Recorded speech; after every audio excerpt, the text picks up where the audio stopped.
Hey everyone, welcome back for another deep dive with us. It's great to be back. So today we're going to be, Jumping into some pretty wild stuff. we're going to be looking at Pastor Jerry Eze's Strange Acts of God YouTube show. Definitely strange.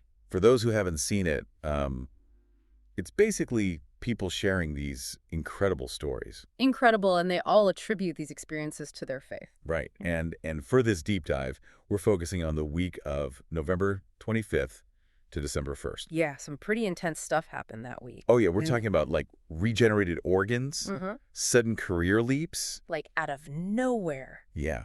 And even multiple pregnancies. After years of, Infertility. it's a lot. Yeah. Pretty wild, right? Absolutely. And what's even more fascinating is where these testimonies are coming from. Oh, yeah. We're talking Ghana, Nigeria, even Canada. It's like all over. It really shows you how these themes of faith, they're universal. Yeah. And how powerful belief can be. For sure. So are you ready to dive into some of these stories? Let's do it. Okay. Yeah. Let's start with the one that I don't know, just kind of blew my mind. Yeah. Organ regeneration. I mean, come on. Multiple women testified that their, get this, surgically removed ovaries have reappeared. Like, poof. Yeah. And there's even one case of a uterus. I know. Growing back. It's where things get really interesting, Yeah. From a medical perspective. Oh, absolutely. The idea that organs can just regenerate like that, I mean, Well, it's unheard of. yeah. Like, for example, the ovaries. Right. Those are complex. They produce eggs, they produce hormones. Important stuff. Essential. Yeah. And once they're removed, the body just, Doesn't grow them back. there's no known way. Let's get into some specifics. So there's Sister Empha from Ghana. Okay. She had a CT scan, All right. and it confirmed that both of her ovaries were there, Wait, both. even though one was missing before. Wow. Okay, what if Then there's Sister Victoria. another one, also from Ghana? Her ultrasound showed that her left ovary, which had been removed, was back. No way. Yeah. And get this, there's another Sister Victoria. This one's from Nigeria. Okay. And she just casually mentions that her uterus, which was surgically removed years ago, regrew. Oh, like it's no big deal. It really begs the question. Yeah. Are we misunderstanding these medical records? Right. Or could there be something else going on? Something beyond what we understand about the human body. So what do you think as you're hearing these stories? I mean, is it possible It's a tough one. that our scientific understanding is just, incomplete? I mean, it's possible, or maybe there's just a simple explanation that we're missing. That's true. We need to be open to the possibility of the extraordinary, but we also have to, Be realistic. grounded, think critically. Yeah. So I guess it's about finding that balance. Definitely. Between being open to, to these incredible possibilities, but also not abandoning what we know from science and medicine. Totally. Mm-hmm. And what I find so fascinating about all of this is that these stories force us to consider, where do those boundaries lie? Exactly. Where does science end and something else begin? Yeah. I love that. Okay. So let's move on to another wild theme that we saw pop up in these testimonies. Hit me. Career miracles. Oh, yeah. And I'm not just talking about regular promotions here. No. We're talking quantum leaps. Like years ahead of schedule. People landing positions they never, ever would have thought they could get. And here's the thing. It's interesting how often these career breakthroughs are tied to prophecies Oh, yeah. or aligning with, spiritual declarations. It's like going beyond just positive thinking. Right. It suggests that the word spoken with faith and conviction, Yeah. it can have a real impact. Okay, so let's break down a couple of examples here. So we have Sister Nkiru from Canada. All right. She claimed Pastor Eze's birthday prophecy about career elevation. Okay. Within 5 months, she got promoted to director. Then, get this, 6 months later, she became the general manager. No way. That's huge. It's crazy, right? And she specifically mentioned that she used the prophecy in her prayers. So she was actively using that. That's interesting. Do you think that maybe, believing in that prophecy so strongly, do you think it might have influenced her actions? You mean made her bolder or something? Yeah, more confident. It's a good point. Maybe it helped her see opportunities that she wouldn't have even considered before. Right, like maybe she just had this newfound confidence to go after what she wanted. Yeah. It's like a self-fulfilling prophecy almost. Exactly. Belief shapes action. Action shapes outcomes. I like that. It's pretty cool, right? All right, there's another career testimony that I thought was really interesting. Sister Hanu from Nigeria. Okay, tell me about it. So she suddenly gets flooded with multiple job offers, Ah, like internationally. wow. Talk about good problems. All right, and it's fascinating how all these opportunities seem to just come to her. It's like they were seeking her out, you know? It really makes you think, is it all just chance? Or is there something more at play here? Like an unseen hand guiding everything. Maybe there's some force connecting, intention and belief and opportunity and In a way that we don't even understand. exactly, it's a lot. It is, but let's not get too deep into the metaphysical yet. Okay, fair Okay. enough. You mentioned earlier that there might be some more down-to-earth explanations for some of these stories. Oh, absolutely. So what are some of those explanations? Like how might someone who's maybe a bit more skeptical, how might they approach these testimonies? Well, I think, we have to consider things like cognitive biases, for Okay. example, confirmation bias. Hmm. People tend to focus on information that confirms what they already believe. Oh yeah, like sure. So if someone strongly believes in the power of prayer, Mm-hmm. they might be more likely to see any positive outcome as a result of that prayer, Like seeing patterns where there aren't any. Exactly. Okay. And then there's the placebo effect, Oh, right. which is real. It's powerful. Like the mind can really influence the body. Yeah.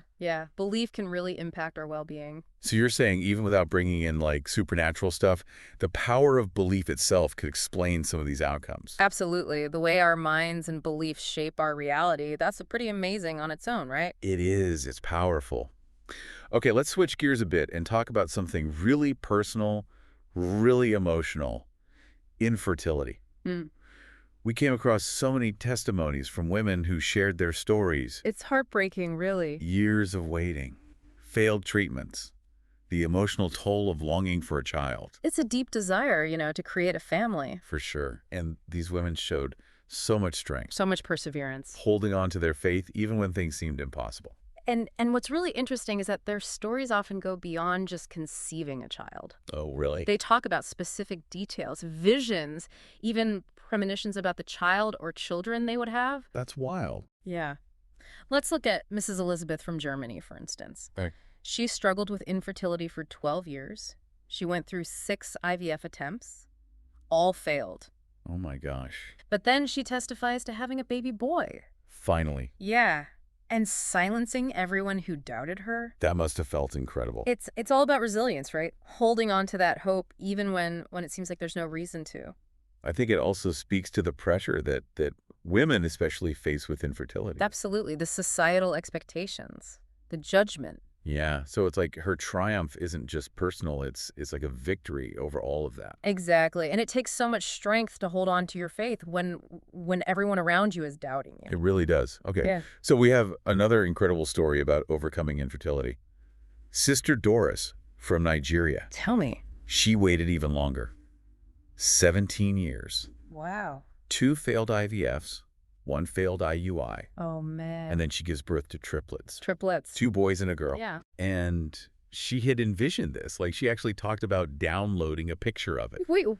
Downloading? That's fascinating. It's almost like a precognitive experience. Right. Like, she knew it was going to happen. Maybe there's a deeper connection between our minds, and how things unfold in our lives. Yeah, it's like she had access to some kind of blueprint or knowledge that was beyond her conscious mind. Exactly. It really makes you wonder about intuition, precognition, all of that. Like, what if our subconscious minds have a way bigger influence on our reality than we think? The possibilities are mind-blowing, right? This downloading thing, it keeps coming up. I know. It's such a powerful image, right? Yeah, it's like they're accessing this realm of possibilities that's like beyond what we normally see. Totally. And it's so specific, too. It's not just like, oh, something good is going to happen. No, it's like very precise, aligned with what they wanted and what they declared. Like Sister Doris.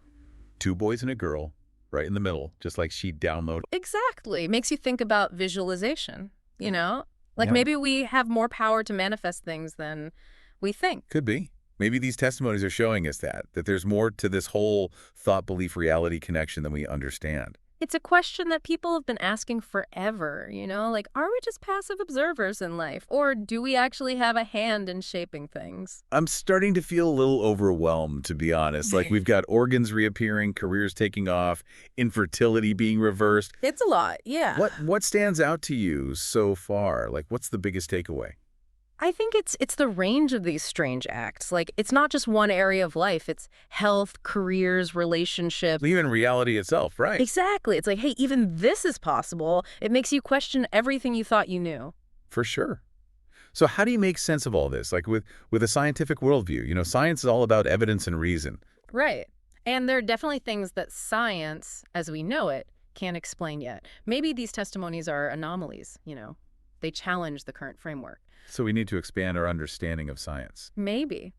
Or maybe we need different models of reality, ones that consider like forces or energies that we don't fully grasp. Like quantum physics. That stuff is wild. Exactly. It's already turning our ideas of the universe upside down, showing us that reality might be way more fluid and interconnected than we thought. It's like we're barely scratching the surface. Right. So approach this stuff with a sense of wonder, Yeah.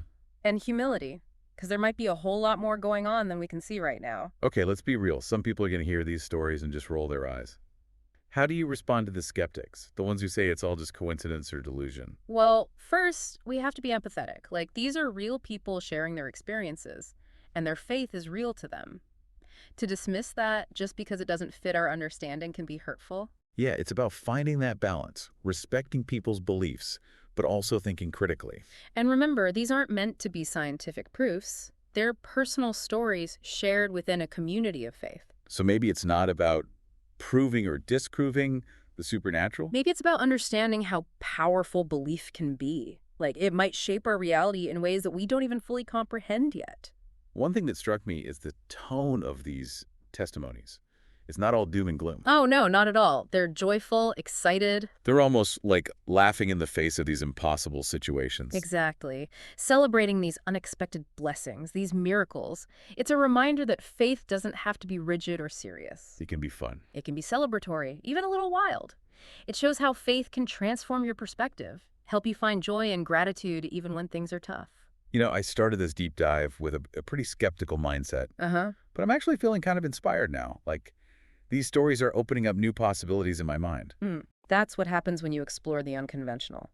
It stretches your thinking, makes you question things. And maybe it shows us that reality is more flexible, more malleable than we give it credit for. Exactly. It's like these testimonies are saying, hey, don't limit yourself. Dare to dream big Believe in the impossible. and see what happens. You might be surprised by what the universe throws your way. It's a powerful message, and I think it speaks to our desire for something more.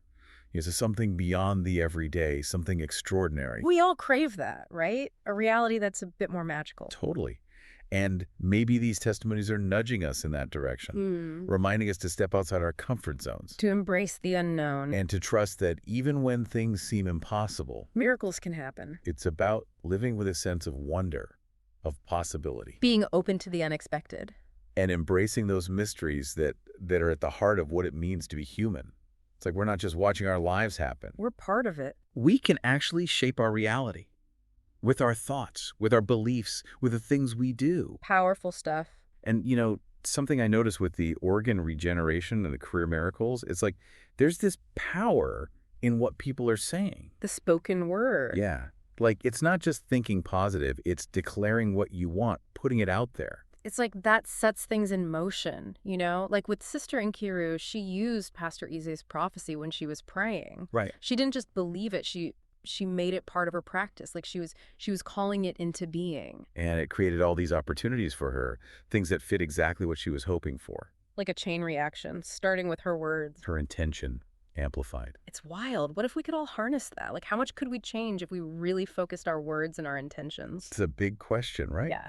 But these stories, they give us a glimpse of what might be possible. They hint at this hidden potential we have, maybe to shape our lives and even the world around us. Okay, so as we wrap up, I have to ask, do these stories change how you see things? Like, what's possible? How do you fit these accounts into your own beliefs? They definitely make you think, don't they? I mean, I try to be skeptical, look at things critically, But you can't deny the faith these people have, the way their lives were changed. Maybe what we know about reality just isn't the whole picture. What about miracles? Do you believe in them? Or are they just things we can't explain yet, waiting for science to catch up?